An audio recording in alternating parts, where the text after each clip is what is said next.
Pascal triangle का ये simple सा पिरामिड पैटर्न, क्या आप जानते हैं? ये छोटी सी एक चीज जो बिना किसी फॉर्मूला रटे के साइंस का राज खोल देती है। प्रीवियस वीडियो में हमने देखा कि पास्कल पैटर्न कैसे काम करता है। हेलो, मैं हूं ज्योति कलवानी। अब हम देखेंगे इसी पास्कल पैटर्न में क्यूबिक पैटर्न कि किस तरीके से क्वेश्चन का बम्बार्डमेंट होता है। हम इसको सिंपल से लेकर हायर लेवल क्वेश्चन तक के सॉल्व करने का कोशिश करेंगे। आखिरी में आपको कमेंट में कुछ क्वेश्चंस के आंसर्स भी देने होंगे। तो चलिए स्टार्ट करते हैं इसके 3 रूल्स के साथ। ये 3 रूल्स मैंने यहाँ लिखा है। क्वेश्चन सॉल्व करते करते आपको वो क्वेश्चन, ये रूल्स कैसे अप्लाई होंगे, फिर से एक बार हायर लेवल क्वेश्चन के लिए आपको समझाया जाएगा। इन्हीं 3 रूल्स को कैसे क्यूबिक क्वेश्चन में हम इस पास्कल रूल के, पास्कल ट्रायंगल के पावर पैटर्न को कैसे अप्लाई करते हैं पिरामिड पैटर्न को, अब देखते हैं। जैसे मेरे पास है 2x + 3y होल क्यूब। ये दोनों टर्म्स प्लस में, दोनों नंबर प्लस में। बहुत सिंपल सी चीज आप देखेंगे, इसमें सबसे पहले दिखाया था पावर कितनी है, 3। इसमें सबसे पहले हमें पावर 3 है तो हम इसके 4 टर्म्स ओपन करेंगे। अब कोफिशिएंट्स लिखेंगे हम 1 3 3। पास्कल पैटर्न को हम ध्यान में रख सकते हैं क्योंकि दोनों नंबर प्लस में है तो ये साइन रूल यहाँ पे प्लस कहलाएगा सारा का सारा। अब आते हैं इनके नंबर्स। ये फर्स्ट नंबर है तो नीचे में पावर पैटर्न में चलेगा फर्स्ट नंबर या फर्स्ट टर्म को कंप्लीट पावर लिखेंगे। ये सेकंड वाले का पावर 0 होगा, उसको लिखने का मतलब नहीं। सेकंड का, फर्स्ट का पावर डिक्रीज होता है तो ये 3 था, यहाँ पे आ गया 2। और सेकंड का पावर इंक्रीज होता है तो यहाँ 0 था तो ये 0 हमने नहीं लिखा, लेकिन पावर 1 तो मेंशन करेंगे। फिर फर्स्ट का पावर और डिक्रीज होगा, 3 था, ये 2 था, अब यहाँ पे आएगा 1, तो ये आ जाएगा 2x की पावर 1। लेकिन सेकेंड नंबर की पावर इंक्रीज होगी तो हम यहाँ लिख सकते हैं 3y पावर 2। ये प्लस साइन फिर से लिख दिया मैंने। अब ये आता है फर्स्ट टर्म की पावर 0 हो जाएगी तो उसको छोड़ देते हैं, लेकिन सेकेंड टर्म की पावर कंप्लीट आएगी। ये सबसे पहला स्टेप हुआ, अगर वो 3 रूल याद है तो। अब हम इसको सॉल्व करते हैं तो ये बन गया 2 का क्यूब मतलब 8 और x की पावर 3 प्लस में 3 को हम बाद में सॉल्व करेंगे। 2x² मतलब 2 का स्क्वायर इज 4x और ये स्क्वायर हो गया। ये 3y एज इट इज लिख दिया। यहाँ पे 3 एज इट इज लिखा, 2 एज इट इज लिखा, ये 3y का स्क्वायर है, दैट मींस हम इसको लिख सकते हैं 9y²। अब यहाँ पे ब्रैकेट बाद में आएगा, प्लस 3 का क्यूब मींस 27 एंड ये y की पावर 3 y क्यूब। बच्चे यूजुअली गलती करते हैं, कहाँ आप बच्चे गलती करते हो, अगर ये 2x का होल क्यूब लिखा है तो आप 2x क्यूब लिख देते हो, ये रॉन्ग है। या लिखोगे तो 8x लिखोगे, ये भी रॉन्ग है। इसका करेक्ट आंसर है 8x क्यूब, क्योंकि इसका भी क्यूब होगा, इसका भी क्यूब होगा, पावर को पावर फॉर्म में ही लिखे। अब आते हैं फाइनल रिजल्ट इसका लेके, तो आएगा 3 × 4 12, 12 × 3 36, ये x² एंड ये y, इसकी देखो टोटल पावर मेरे पास 3 आ गई, प्लस 3 × 2 6, 6 × 3 18 x एंड ये y की पावर 2, x की पावर 1 है, y की पावर 2, तो मेरा होल क्यूब के हिसाब से टोटल पावर यहाँ पे 3 आ गई। ये आ गया 27y cube and this is the final result.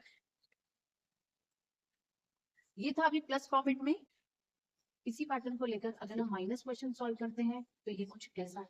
Again pascal triangle के हिसाब से ये 3 रूल्स चलेंगे, पावर कोई भी हो, ये 3 रूल्स को अगर हमने ध्यान में रखा तो डेफिनेटली हमसे एक भी मिस्टेक नहीं होगी। सबसे पहले ये पावर 3 है तो हम इसके डिस्टेंस में 4 टर्म्स को लिखते हैं।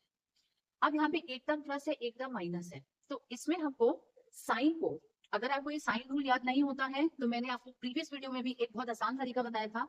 आप इन जनरल इस पे प्लस लिखते हैं, इन जनरल इस पे प्लस लिखते हैं। अब क्या करें, हमें पता है कि इसके कोफिशिएंट्स का सिस्टम तो हमें याद हो ही चुका है अब तक के, कैसे करना होता है वो पैटर्न भी दिमाग में है।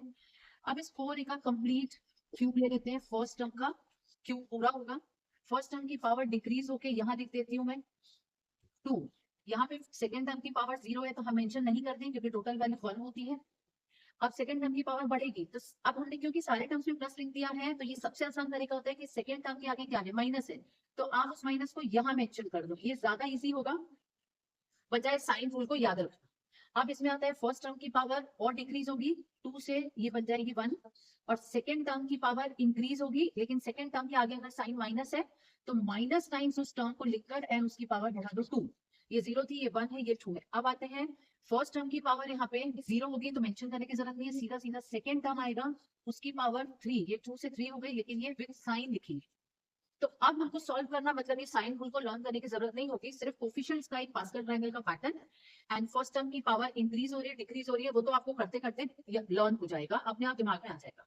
इसको सॉल्व करते हैं फाइनली, तो ये बनता है 464a क्यूब, 4 का क्यूब इज 64, a की पावर 3, यहाँ पे आ जाएगा 3, 4a स्क्वायर, तो 4 का स्क्वायर इज 16, एंड यहाँ पे आता है a का स्क्वायर, a पे भी पावर, और इसमें हम एज दिस अभी के लिए -5 भी कर देते हैं, इसमें आ जाएगा, यहाँ लिखते हैं जगह नहीं है, +3, ये 4a एज इट इज चलाते हैं, ये -5b का स्क्वायर, अब यहाँ पे इस पूरे का स्क्वायर था, तो माइनस का स्क्वायर मतलब minus into minus, plus 5 into 5 25, and b की पावर स्क्वायर यानी 2, ये ऐसा हो गया।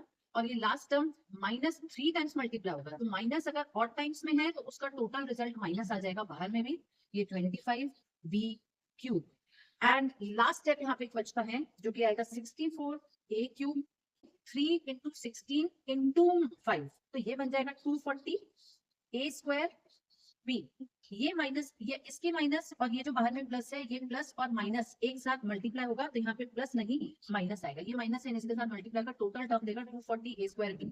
फिर आते हैं इस पे, तो ये तो वैसे ही हमने यहाँ पे प्लस कर दिया था स्क्वायर करके, तो 3 इंटू 4 12 इंटू 25, तो इसको सिंपल तरीका है 25 into 4 is 100, 100 into 3 will give you plus times 300 a b square, and last is 25 b cube, ये a minus b whole cube में। तो ये 3 रूल्स तो है ही पास्कल ट्रायंगल के हिसाब से, अगर आपको साइन रूल याद होता है तो ठीक है ऑल्टरनेट साइन का, और अगर नहीं होता है तो आप पूरे में प्लस लगाइए, फिर टर्म्स की साइन देखते हुए उसमें a b को पुट करते जाइए।